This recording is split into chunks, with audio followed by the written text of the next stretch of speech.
School में इन 3 gadget को लेकर मत जाना, नहीं तो तुम्हारी मैडम तुमसे इम्प्रेस हो जाएंगी। लेकिन अगर तुम कॉलेज में पढ़ते हो तो लाइक करो और स्कूल में पढ़ते हो तो लाइक करके सब्सक्राइब कर दो। Number 1, mini picture print. अब आप किसी भी फोटो का तुरंत प्रिंट निकाल सकते हैं। बस फोन की मदद से जो भी डायग्राम चाहिए वो सिलेक्ट करो और डायग्राम को बुक पे चिपका दो।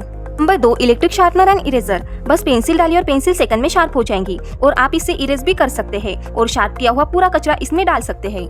Number 3, study table. इस पर आप बहुत ही कंफर्टेबली बैठकर स्टडी कर सकते हैं और इस पर बाकी का सामान भी क्लीन और ऑर्गेनाइज रख सकते हैं।